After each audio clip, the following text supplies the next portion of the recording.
么早就收盘了 ？Rocky 呢？睡了。睡了。你不是一直都抱怨我工作太忙，没时间陪你们吗？今天我正式告诉 Miss Deng 了，我不打算出任新杂志主编的位子了，以后会有大把的时间陪你们。OK， 那送你的。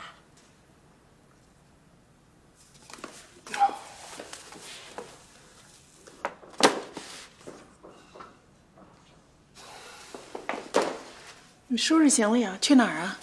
想到隔壁那个工作室啊，暂时住些日子。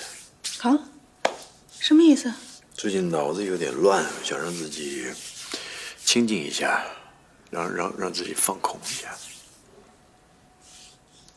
为什么啊？为了Joanne？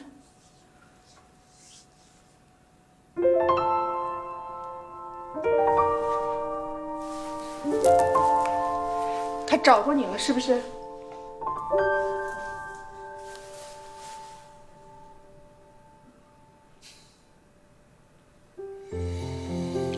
是啊，下午打电话给我，让我把他摆在我这边的基金都还给他。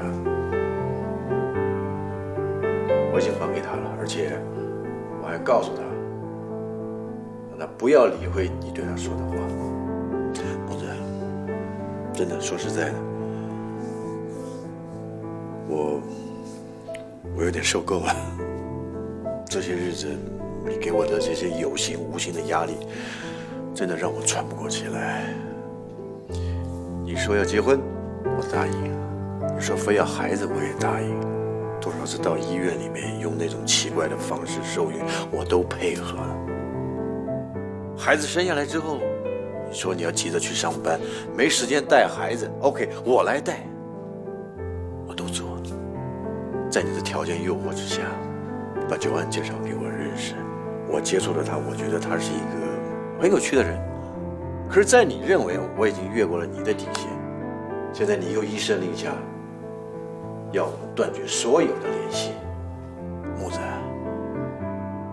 我是男人啊，我不是你的提线木偶，我有我做男人的尊严。如果你意识到的话，那就让我们先分开一段日子，给彼此一个互相喘息的机会，好吗？你是我老公，是我丈夫啊。我们结婚之后，这生孩子、带孩子，配合老婆安顿好自己的家，是你天经地义分内该做的事情啊。而且每一件事情都是和我在你有商有量的前提下进行着的，是不是？有任何一件事情是我逼迫你做的吗？没有吧？生孩子的痛苦经历，我都只字不提，但是吃药、打针、手术受苦的是我的身体。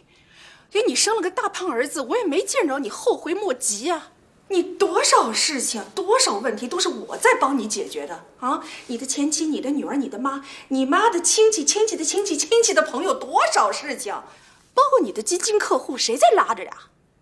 我帮你拉这个基金客户，不是为了提供给你用来调情、用来提高你自己的肾上腺激素的。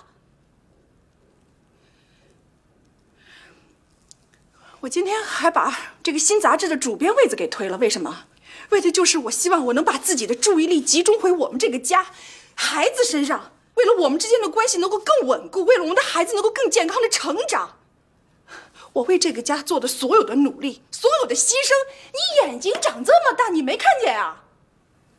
没有人要你牺牲的，没有。你看，现在你不开心，我也不开心啊。这叫稳固，这叫健康吗？我再告诉你，你现在做的所有的事情，都是为了你自己在想。好了，洛天，我们不要争了，好不好？我不跟你争，你也不要跟我争了。现在既然你这里提出有问题，你把问题说出来，我们冷静下来，把解决问题的方法给找出来。最好的方法我已经想到了，那就是我搬出去，我暂时搬出去，我一个人，找回我们原来保持的那种距离感。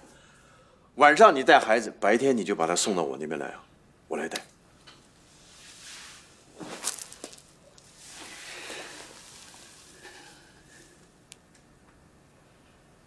我要是不同意呢？你今天回绝 Miss Deng， 还有回绝当新杂志主编职位这个决定之前，你有没有经过我的同意啊？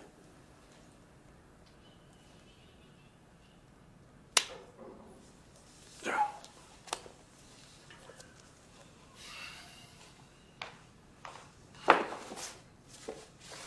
谢了。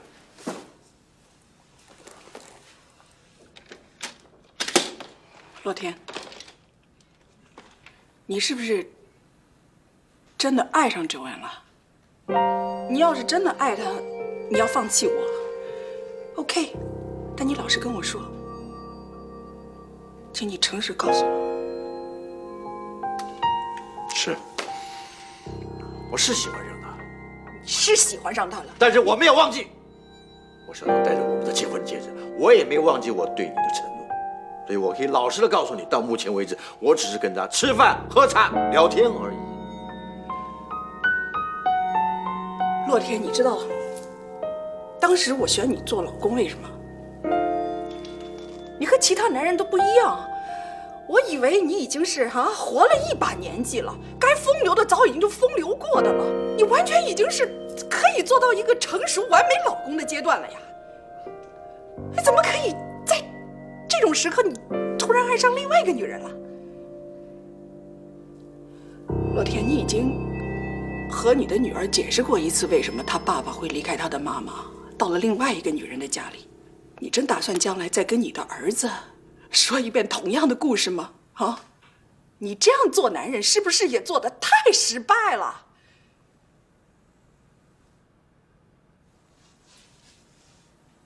我只是觉得啊，我觉得一场婚姻几十年，我们不能再像以前农业社会那样，这一辈子认识的人不超过100个人。我们要遇到的人真的是很多很多很多，就谁能保证我们这一辈子不会再喜欢上新的相识呢？但是发乎情，止乎礼，所以我再告诉你一次，我没有做过对不起你、对不起这个家的事情。止乎礼？九安她是个止乎礼的女人吗？她要是不止乎礼，你还能止乎礼？洛天，你是我的老公啊，是个男人，你装柳下惠啊？